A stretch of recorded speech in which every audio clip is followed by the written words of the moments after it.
경북 안동예천의 국민의힘 김영동입니다. 먼저 12구 이태원 참사로 고인이 되신 159분의 명복을 빌고요. 뒤에도 자리하고 계십니다마는 유가족 여러분께 다시 한번 위로와 죄송하다는 말씀을 올리겠습니다. 지난 현장 조사하고 기관 보고를 받으면서 느꼈던 것은 우리 청문위원을 포함해서 많은 분들이 정말 시간을 되돌릴 수만 있다면 얼마나 좋았을까 이런 생각을 하게 됩니다. CCTV라든지 또 불법 건축물이 그대로 방치되어 있었다든지 이런 것들이 미연에 행정적으로 조치가 됐으면 하는 그런 아쉬움이 많은 그런 장면들이 많았습니다. 이 자리에서 다시 한번 그 부분에 대한 확인을 하고 있는 중인데요. 특히 청문회를 통해서 정말 책임 소재가 어디에 있는지 명확하게 할 필요가 있겠다. 그것이 먼저다라고 저는 생각합니다. 최근에 저희가 좀 확인이 됐던 부분 중에 저는 서울교통공사 이태원역 많은 의원님들께서 우리가 짚지 못했던 부분 중에 당시에 서울교통공사나 이태원역이 상황 대비 조치를 잘했는지에 대한 것도 한번 짚어볼 필요가 있다는 의견이 많았습니다. 시간 잠깐 멈춰 주시고요. 사장님 나와 계세요? 하고 역장님 나와 계세요? 좀 앞으로 나오십시오. 기네요. 재택근무했다고 그러셨잖아요. 저기는 이제 답안지는 이렇게 올라가는데 저희 근무 제가 서울교통공사에 취업 규칙하고 예. 근태 관리 지침하고 두 개를 그 기간에 확인을 했습니다. 근무 규정 중에 재택근무는 없었어요. 예, 그래서 그걸 아마 우리 실무자들이 쓴 것 그리고 같은데요. 평일날은 제가 근무를 합니다. 재택근무에 대한 결제는 누가 합니까? 그 재택근무라는 것보다도 보통 그러면 저희들이 그날 기간 보고 하실 때는 왜 그렇게 말씀하셨어요? 아니 그러니까는 그때 이제 이 상황에 대해서 총체적인 상황 관리 부실, 저는 분명히 사장이 있다고 봅니다. 재택근무라고 표현하신 거는 그 상황에 대해서 인지를 하고 있었고 사장께서 보고든 지시든 할 준비가 돼 있었다라고 저는 보입니다. 재택근무 인사명령 누가 내립니까? 그러니까 저희들이 이제 재택근무라는 것이 재택근무 그냥 사장님이 알아서 하는 겁니까? 저는 보통 제가 알아서 평일날 근무하고 휴일날에 책임을 지셔야 됩니다. 저는 그 부분이 매우 안타깝고 역장님 나오십시오. PT 좀 올려봐 주세요. 무정차 논란 관련된 이거 오늘도 제가 가서 2번 찍어 왔습니다만은 좀 전에 다녀온 저금 1번 창구하고 출구하고 2번에 역장이 저 오른쪽에 근무하시죠? 네, 맞습니다. 근무 장소죠? 고객 안전실 1층 영무실이라고 보시면 입구에서 바로 밑에 있죠? 예, 맞습니다. 그러죠. 들어가자마자 있잖아요. 네. 무정차와 관련돼서 2번의 어떤 그 2가지의 쟁점이 있습니다. 서울경찰청장님, 그다음에 이 참사 전에 10.16, 10월 26일 날 서장님한테 묻습니다. 상인들하고 함께 구청, 그다음에 역장님 오셨을 때 무정차 관련된 논의가 있었습니까? 예, 제가 보고받기로 당시에 무정차 관련 논의는 있었지 분명히. 보고를 받았습니다. 요청도 했습니까? 예, 필요시 요청한 필요시 요청한다고 했습니다. 서울청장이 어떻습니까? 요청했습니까? 안 했습니까? 서울청 차원에서는 요청한 건 없고 지금 용산서장이 이야기 예, 알겠습니다. 보고받았습니다. 역장 지난번에 기간 보고 때 논의가 있었습니까? 없었습니까? 질문에 대해서 있었다 그랬습니까? 없었다 그랬습니까? 방법과 절차를 용산 자, 경찰서 측에서 상인들이 이렇게 말씀하셨어요. 역장께서 상인들이 구두로만 말했지 공식적인 문서로 요청한 적이 없다. 이래 답했습니다. 기억하십니까?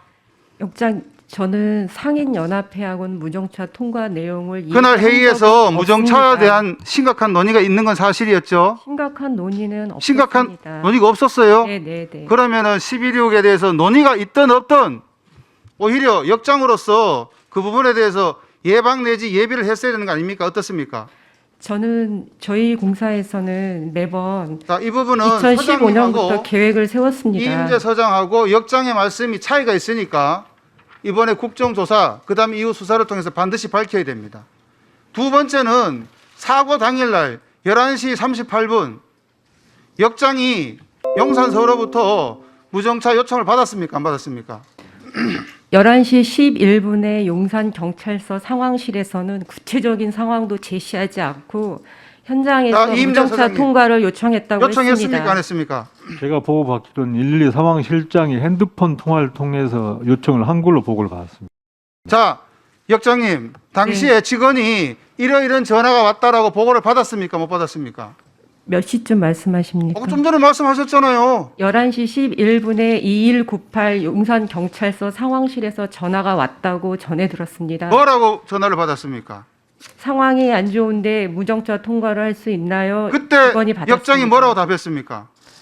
그때 소장님하고 상의를 하고 귀가 승객이 출입구 통제도 안 되고 귀가 승객이 쏟아지면 역사 내에서 그때 포화 상태가 됩니다. 이태원에 압사 사고가 있다는 얘기를 들었습니까? 못 들었습니까? 전혀 들은 바가 없습니다. 나가볼 생각은 안 했습니까?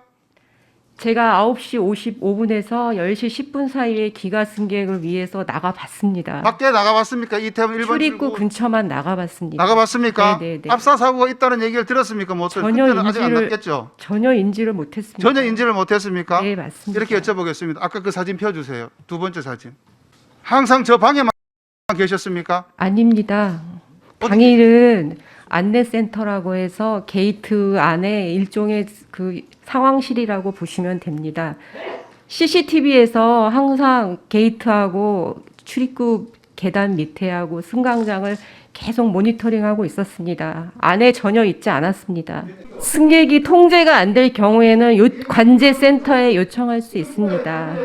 네, 의원님 말씀 충분히 감안하고요. 제가 그 상황은 특수본에서도 수사에서도 다 알고 있습니다. 제가 어디에 있었는지 다 알고 있습니다. 아닙니다.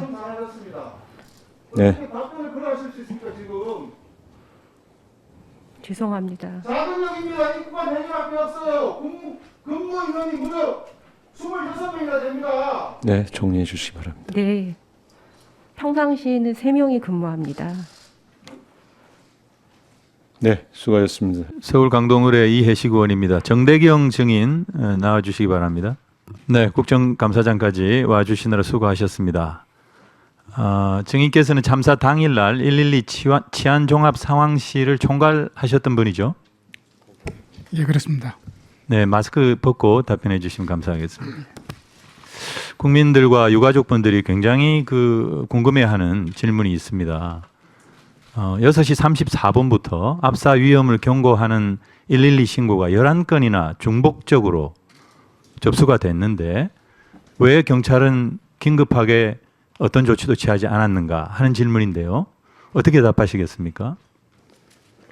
먼저 희생되신 분들께 명복을 빌며 유가족 여러분께 깊은 애도를 표합니다. 당시 저는 직장하면서 코드 제로에 신경 쓰면서 같이 팀원들과 근무를 했습니다. 네. 그리고 20일시경에 코드 제로의 대형 사고 위험이라는 신고도 직접 그렇죠. 챙겼고요. 네. 소방에서 3분 뒤에 다친 사람이 없다고 확인을 또 해준 상황에서 현장에서도 종결된 사안이라 9시에 코드 제로가 발령이 됐고 예. 그리고 11차례 중에서 7차례는 코드 1이었는데 예. 이렇게 다수 중복 신고가 들어올 경우에는 112 신고 접수 지령 매뉴얼에 따르면은 3자 통화를 실시하고 긴급 공청을 실시하게 돼 있는데 그런 조치를 하셨습니까? 긴급 공청 하셨습니까? 안 하시면 그걸 답변을 해보세요. 코드 제로에 대해서는 공청이 됐고요. 코드 제로는 공청을 했고요. 예, 코드 1에 대해서는 바로 용산서로 하였습니다. 그러면 제가 알기에는 그 지령 매뉴얼에 따르면은 지휘 보고하게 돼 있습니다. 예, 지휘 보고 안 하셨죠? 어떠한 어떠한 이유에 있는지 모르겠지만은 현장에서 종결된 상황이고 하기 때문에 코드 제로마다 다 지휘 보고를 할 수는 없습니다. 그래서 많은 신고가 떨어지기 때문에 접수되기 때문에 좋습니다. 그러면 10시 15분에 참사가 발생을 하고 11시까지 45분 동안 100건이 넘는 똑같은 거의 비슷한 압사 위험을 경고하는 그리고 비명소리가 섞인 이런 112 신고가 접수가 됐습니다. 그때도 지휘보고 안 하셨습니다. 예, 왜 그랬습니까? 당시에 그 금요일이나 토요일 저녁에는 그 시간대에는 신고가 평균적으로 많이 접수가 됩니다. 아니 똑같은 지역에서 똑같은 내용 거의 비슷한 내용으로 신고가 쇄도를 했는데 그리고 소방에서는 공동대응 요청을 18번이나 했는데 지휘보고를 안 했다는 게 말이 됩니까? 그리고 어떤 조치를 취했습니까? 우리 팀장님께서 어떤 조치를 취하셨어요? 그리고 팀장님은 그러면 이 참사에 관련돼서 언제 인지를 하셨어요? 최초 인지. 22시 59분경 소방부터 그게 말이 안 되잖아요. 제가 지금 말씀을 드렸잖아요. 코드 제로만 13번이었습니다. 그 시각까지. 어떻게 그렇게 답변하실 수 있죠? 코드 제로가 걸리면은 지령대에서 잡아가지고 지령하지 않습니까? 그리고 코드 제로 한두 개만 걸려도 그 지휘보고 하게 돼 있고 상황실장한테 보고를 해서 서울청장한테 보고를 해야 됩니다. 보고 안 하셨지 않습니까? 말씀드렸듯이 서울경찰청은 31개 경찰서를 112 신고와 상황을 담당합니다. 예, 코드 제로가 용산서에만 집중되고 된 게 아니 그때 당시에 45분 동안 12번의 코드 제로가 발령이 됐는데 다른 지역도 거의 비슷하게 그렇게 발령이 됐습니까? 다른 지역도 네? 코드 제로가 발령됐습니다. 아니 그러니까 이렇게 12번이나 계속적으로 반복적으로 코드 제로가 발령이 됐냐고요. 어떠한 정확하게 답변하셔야 돼요. 지금 네? 위증으로 처벌받을 수 있습니다. 이미 제가 그 특수본에서 다 진술을 했고요. 그에 대해서 수사에 또 그 영향 있는 부분 다시 묻겠습니다. 어떤 조치를 하셨습니까? 11시 소방이 얘기하는 골든타임이라고 하는 그 11시 전까지 코드 제로 13번 그리고 120번의 112 신고가 중복적으로 접수가 됐고 소방 공동대응 요청이 18번이나 있었는데 어떤 조치를 하셨냐고요? 어떤 조치를? 코드 제로에 대해서 긴급 공청이 되는 경우도 있고 또 바로 접수되는 경우도 있고 바로 하달되는 경우도 그러니까 긴급 있습니다. 공청을 묻는 건 아니지. 이 질문이라고 하는 것은 최소한 뭐 경비대를 파견한다든지 아니면 지휘보고를 통해 가지고 상황을 알린다든지 이런 게 있었어야 될 거 아닙니까? 어떤 그 용산서에서 어떤 특별한 보고가 없었고요. 일단은 용산서에서 특별한 보고가 없었기 때문에 그러면 상황 팀장님 계시고 밑에 반장 계시고 상황 요원이 2명이나 있고 상황 분석 대응반이 4명이나 있는데 아무도 상황을 몰랐단 말이에요? 상황 반장은 대기 중이었고요. 그 상황 자체를 취합이 되지 못한 건 사실입니다. 그래서 그러면 사과를 하셔야죠. 사과를 하시든지. 네? 됐습니다. 들어가세요. 답답해서 제가 윤익은 증인께 질문하겠습니다. 윤익은 증인은 경찰청장으로서 총장급 이상의 경찰 간부들에 대한 인사 추천권이 있습니다. 그렇죠? 예, 맞습니다. 네. 이번에 김광호 증인의 유임과 관련해서 추천하셨습니까? 별도로 뭐 유임을 추천하진 않습니다. 네. 그렇습니까? 네. 그럼 어떻게 행사합니까? 추천권을? 김순호 국장도 함께 얘기해 주시죠. 승진하셨잖아요, 이번에.